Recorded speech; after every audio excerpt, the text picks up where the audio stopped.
was inspired to write The Eternal Orange of One by my long love of reading, which I've had since primary school.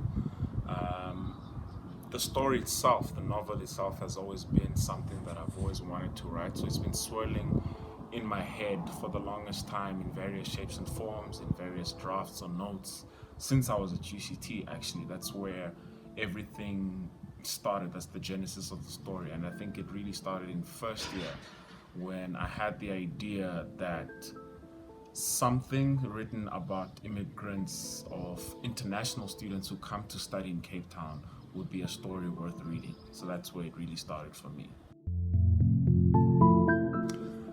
The best memory I have of UCT didn't actually take place at UCT. It took part way before I joined UCT, and it was in January 2007 when I was sitting at home waiting for acceptance letters from UCT, because I hadn't actually been accepted to the University of Cape Town, and my ambition and my heart and my gut told me that I was going to go to this university. So with that in mind, the previous year I'd already turned down acceptance letters from Rhodes, from Wits, from Pretoria, and I had my heart set on UCT. So when the new year rolled around, I still hadn't gotten a place at this university that I said I was going to go to.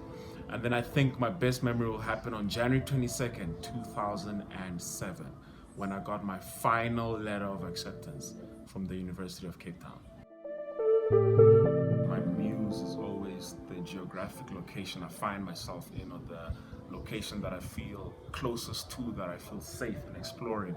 And for me, Cape Town has been a very big muse because of the various textures of life that exist there, from north to south, east and west. Just a very colorful city, and I've always found that a very interesting place from which to write stories.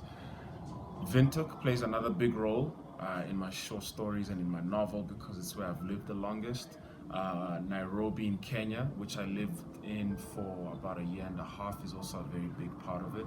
And then where I come from, Kigali in Rwanda, the memory of it, the experiences of it, the history of the place, those really come through in my writing. But in the internal audience of one, the single biggest muse has always been the city of Cape Town and the loveliness and the messiness of this place. It's a very colorful place in which to set a novel, and I enjoyed writing about it, re-exploring memories, thinking about what it was, what it is, and what it could be. I really enjoyed writing about Cape Town. But mostly, the most important reason why they should attend, anybody would attend this launch, would be because it's just one of our own, a story written by one of UCT's own students. And I think those are, when you're part of the UCT community, it's just really lovely to see what a university like Cape Town puts out into the world and what it is that they achieve.